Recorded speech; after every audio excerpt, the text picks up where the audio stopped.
ನಮಸ್ಕಾರ ಸ್ನೇಹಿತರೆ. ಮಕರ ರಾಶಿಯವರಿಗೆ 2026ನೇ ವರ್ಷ ಬಹಳ ಅದೃಷ್ಟ ತರುವಂತಹ ವರ್ಷ ಅಂತಾನೇ ಹೇಳಬಹುದು. ಅದರ ಜೊತೆಗೆ ಒಂದು ಗಂಡಾಂತರ ಕೂಡ ಇದೆ.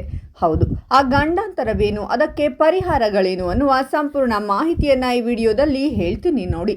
ಅದಕ್ಕೂ ಮುನ್ನ ನೀವು ಮಕರ ರಾಶಿಯವರಾಗಿದ್ದರೆ ವಿಡಿಯೋಗೆ ಲೈಕ್ ಮಾಡಿ.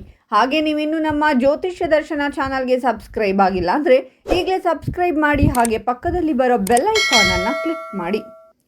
ನಿಮ್ಮ ಸಮಸ್ಯೆಗಳಾದಂತಹ ಸತಿಪತಿ ಕಲಹ, ಪ್ರೀತಿಯಲ್ಲಿ ಮೋಸ, ಭೂಮಿ ವಿಚಾರ, ಕೋರ್ಟ್ ಕೇಸ್, ವ್ಯಾಪಾರ, ಹಣಕಾಸಿನ ತೊಂದರೆ, ಸಾಲಬಾಧೆ, ಸ್ತ್ರೀಯರು, ಗುಪ್ತ ಸಮಸ್ಯೆ, ಹೀಗೆ ಹಲವಾರು ಸಮಸ್ಯೆಗಳಿಗೆ ಶಾಶ್ವತ ಪರಿಹಾರ ಮಾಡಿಕೊಡುತ್ತಾರೆ. ಡಿಸ್ಪ್ಲೇ ಮೇಲೆ ಕಾಣುವ ಗುರುಜಿ ನಂಬರ್ಗೆ ಒಮ್ಮೆ ಕರೆ ಮಾಡಿ. ಮಕರ ರಾಶಿಯವರು ತುಂಬಾ ಹೊಂದಿಕೊಳ್ಳುವ ಸ್ವಭಾವವನ್ನು ಹೊಂದಿರುತ್ತಾರೆ ಮತ್ತು ಬಹಳ ನಿಷ್ಠಾವಂತರು.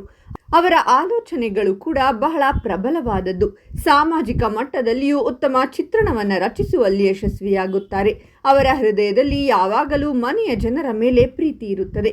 ಅವರು ತಮ್ಮ ತಂದೆ ತಾಯಿಯ ಸೇವೆಯನ್ನು ತಮ್ಮ ಧರ್ಮವೆಂದು ಪರಿಗಣಿಸುತ್ತಾರೆ. ತಮ್ಮ ಸ್ನೇಹಿತರೊಂದಿಗೆ ಕೂಡ ಉತ್ತಮ ನಡವಳಿಕೆಯನ್ನು ಹೊಂದಿದ್ದಾರೆ ಮತ್ತು ಏನೇ ಅಡ್ಡಿ ಬಂದರೂ ಸ್ನೇಹವನ್ನು ಉಳಿಸಿಕೊಳ್ಳುತ್ತಾರೆ. ಮಕರ ರಾಶಿಯವರು ಸರಳವಾಗಿ ಬದುಕಲು ಇಷ್ಟಪಡುತ್ತಾರೆ. ಜೊತೆಗೆ ಇವರ ಸ್ವಭಾವವು ಕೂಡ ಶಾಂತವಾಗಿರುತ್ತದೆ.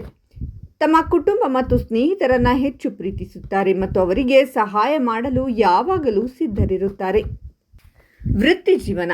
ಮಕರ ರಾಶಿಯ ಜನರಿಗೆ ವೃತ್ತಿ ಜೀವನಕ್ಕೆ ಸಂಬಂಧಿಸಿದಂತೆ ಸ್ಥಾನ ಬದಲಾವಣೆಯನ್ನು ಹೊಂದುವ ಸಾಧ್ಯತೆ ಹೆಚ್ಚಾಗಿರುವುದು. ಹಿರಿಯ ಅಧಿಕಾರಿಗಳೊಂದಿಗೆ ಯಾವುದಾದರೂ ವಿಚಾರಕ್ಕೆ ಮನಸ್ತಾಪ ಉಂಟಾಗಬಹುದು. ಹಾಗಾಗಿ ಧೈರ್ಯದಿಂದಿರುವುದು ಉತ್ತಮ.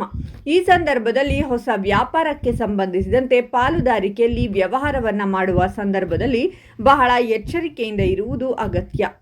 ಜೂನ್ ತಿಂಗಳ ನಂತರ ಮಕರ ರಾಶಿಯ ಜನರು ವ್ಯಾಪಾರ ವ್ಯವಹಾರಕ್ಕೆ ಸಂಬಂಧಿಸಿದಂತೆ ಅತ್ಯಂತ ಹೆಚ್ಚಿನ ಲಾಭವನ್ನು ಪಡೆಯುವ ಸಂಭವವಿದೆ.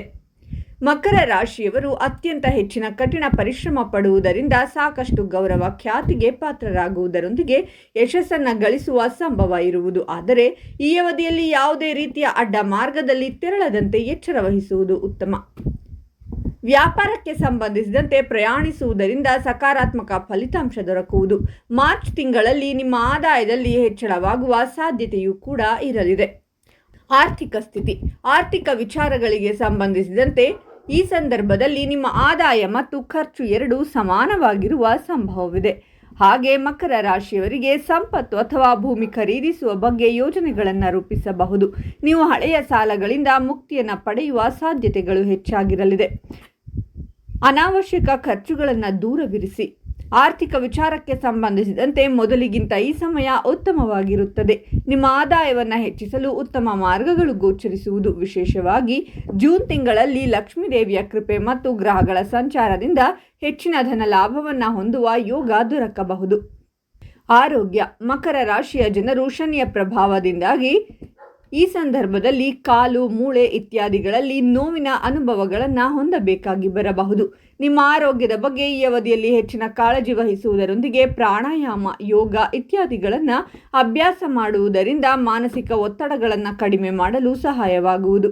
ಈ ಅವಧಿಯಲ್ಲಿ ಜನರು ಪ್ರಯಾಣಿಸುವ ಸಂದರ್ಭದಲ್ಲಿ ಬಹಳ ಎಚ್ಚರಿಕೆಯಿಂದ ಇರುವುದು ಅಗತ್ಯ ಮತ್ತು ಸಮಯಕ್ಕೆ ಸರಿಯಾಗಿ ಆಹಾರವನ್ನು ಸೇವಿಸುವಂತೆ ಹೆಚ್ಚಿನ ಕಾಳಜಿ ವಹಿಸುವುದು ಒಳ್ಳೆಯದು. ಮನೆಯಲ್ಲಿ ಹೆಚ್ಚಿನ ಜವಾಬ್ದಾರಿಗಳನ್ನು ಪಡೆಯಬಹುದು. ಹಾಗೆ ನಿಮ್ಮ ಮನೆಯ ಹಿರಿಯರ ಆರೋಗ್ಯದ ಬಗ್ಗೆ ಈ ಅವಧಿಯಲ್ಲಿ ನೀವು ಹೆಚ್ಚಿನ ಕಾಳಜಿ ವಹಿಸುವುದು ಉತ್ತಮ. ನಿಮ್ಮ ತಂದೆಯಿಂದ ಸಂಪತ್ತಿಗೆ ಸಂಬಂಧಿಸಿದಂತೆ ಲಾಭ ದೊರಕಬಹುದು. ಅವಿವಾಹಿತ ಜನರಿಗೆ ವಿವಾಹಕ್ಕಾಗಿ ಉತ್ತಮ ಪ್ರಸ್ತಾಪಗಳು ದೊರಕಬಹುದು. ನಿಮ್ಮ ಸಂಗಾತಿಯೊಂದಿಗೆ ಯಾವುದೇ ರೀತಿಯ ಜಗಳವಾಗದಂತೆ ಮಾತುಕತೆಯ ಮೂಲಕ ಸಮಸ್ಯೆಗಳನ್ನು ಬಗೆಹರಿಸುವುದು ಉತ್ತಮ. ಮಕರ ರಾಶಿಯವರಿಗೆ ಕೆಲವು ತಿಂಗಳು ಮಹತ್ವಪೂರ್ಣವಾದ ಬದಲಾವಣೆಯನ್ನು ನೀಡಬಹುದಾಗಿದೆ. ಇದರಿಂದಾಗಿ ಭವಿಷ್ಯದಲ್ಲಿ ಸಾಕಷ್ಟು ಶುಭ ಫಲಗಳ ಪ್ರಾಪ್ತಿಯಾಗಬಹುದು. ಮಕರ ರಾಶಿಯವರಿಗೆ ಪ್ರಮುಖ ಸಲಹೆಗಳು. ಶನಿಯ ಸಂಚಾರದ ಸಮಯದಲ್ಲಿ ಶಿಸ್ತು ಮತ್ತು ದೀರ್ಘಕಾಲೀನ ಗುರಿಗಳ ಮೇಲೆ ಹೆಚ್ಚಿನ ಗಮನವನ್ನು ಕೇಂದ್ರೀಕರಿಸಿ. ಗುರುವಿನ ಸಂಚಾರದ ಸಮಯವನ್ನು ನಿಮ್ಮ ಜ್ಞಾನ, ಕೌಶಲ್ಯ ಮತ್ತು ಆಧ್ಯಾತ್ಮಿಕ ಅಭ್ಯಾಸಗಳನ್ನು ವಿಸ್ತರಿಸಲು ಬಳಸಿ. ಹಣಕಾಸಿನ ವಿಷಯವಾಗಿ ಬಹಳ ಜಾಗರೂಕರಾಗಿರಿ ಮತ್ತು ಅನಗತ್ಯ ಅಪಾಯಗಳನ್ನು ತಪ್ಪಿಸಿ. ನಿಯಮಿತ ವ್ಯಾಯಾಮ ಮತ್ತು ಸಮತೋಲಿತ ಆಹಾರದ ಮೂಲಕ ಆರೋಗ್ಯಕ್ಕೆ ಹೆಚ್ಚಿನ ಆದ್ಯತೆ ನೀಡಿ. ತಪ್ಪು ತಿಳುವಳಿಕೆಗಳನ್ನು ದೂರ ಮಾಡಲು ಸಂಬಂಧಗಳಲ್ಲಿ ಮುಕ್ತ ಸಂವಹನವನ್ನು ಹೊಂದುವುದು ಬಹಳ ಮುಖ್ಯ. ಇನ್ನು 2026ರಲ್ಲಿ ಮಕರ ರಾಶಿಯವರು ನೀರಿನಲ್ಲಿ ಆಟ ಆಡುವುದನ್ನು ತಪ್ಪಿಸಿ. ನದಿ, ಸಮುದ್ರ, ಫಾಲ್ಸ್ ಬಳಿ ಮಕ್ಕಳು ದೊಡ್ಡವರು ಹೋಗಬೇಡಿ. ಅತ್ಯಂತ ಎಚ್ಚರಿಕೆಯಿಂದಿರಿ. ಇನ್ನು ಪರಿಹಾರಗಳೇನು ಅಂದರೆ, ಶನಿಯ ನಕಾರಾತ್ಮಕ ಪರಿಣಾಮಗಳನ್ನು ಕಡಿಮೆ ಮಾಡಲು ಓಂ ಶಂ ಶನೈಶ್ಚರಾಯ ನಮಃ ಎಂದು ಶನಿ ಮಂತ್ರವನ್ನು ಪಠಿಸಿ. ಜ್ಯೋತಿಷಿಯನ್ನು ಸಂಪರ್ಕಿಸಿದ ನಂತರ ನೀಲಮಣಿ ಅಥವಾ ಅಮೆಥಿಸ್ಟ್ ಧರಿಸಿ. ಶನಿವಾರದಂದು ಕಪ್ಪು ಎಳ್ಳು, ಸಾಸಿವೆ ಎಣ್ಣೆ ಅಥವಾ ಕಂಬಳಿಗಳನ್ನು ದಾನ ಮಾಡಿ. ಪ್ರತಿಯೊಂದು ಶನಿವಾರ ಶನಿದೇವನಿಗೆ ಎಣ್ಣೆಯಿಂದ ಅಭಿಷೇಕ ಮಾಡಿ ಅಥವಾ ಎಳ್ಳೆಣ್ಣೆಯಿಂದ ದೀಪವನ್ನು ಬೆಳಗಿಸುವುದು ಶುಭ ಎಂದು ನಂಬಲಾಗಿದೆ. ಪ್ರತಿದಿನ ಹನುಮಾನ್ ಚಾಲಿಸ ಪಠಿಸುವುದರಿಂದ ಮನೋಬಲ ಹೆಚ್ಚಾಗುತ್ತದೆ. ಇನ್ನು ಈ ಮಾಹಿತಿಯನ್ನು ಮಕರ ರಾಶಿಯವರಿಗೆ ತಪ್ಪದೇ ಶೇರ್ ಮಾಡಿ. ಅವರು ಕೂಡ ಕಷ್ಟಗಳಿಂದ ಹೊರಬರುವಂತಾಗಲಿ, ನಿಮಗೂ ಒಳಿತಾಗುತ್ತದೆ. ಓಂ ಶನೈಶ್ಚರಾಯ ನಮಃ ಅಂತ ಕಾಮೆಂಟ್ ಮಾಡಿ. ಮಕರ ರಾಶಿಯವರ ಪ್ರತಿ ತಿಂಗಳ ಭವಿಷ್ಯಕ್ಕಾಗಿ ಹಾಗೂ ಇನ್ನೂ ಹೆಚ್ಚಿನ ಮಾಹಿತಿಗಾಗಿ ನಮ್ಮ ಚಾನಲನ್ನು ಸಬ್ಸ್ಕ್ರೈಬ್ ಮಾಡಿ.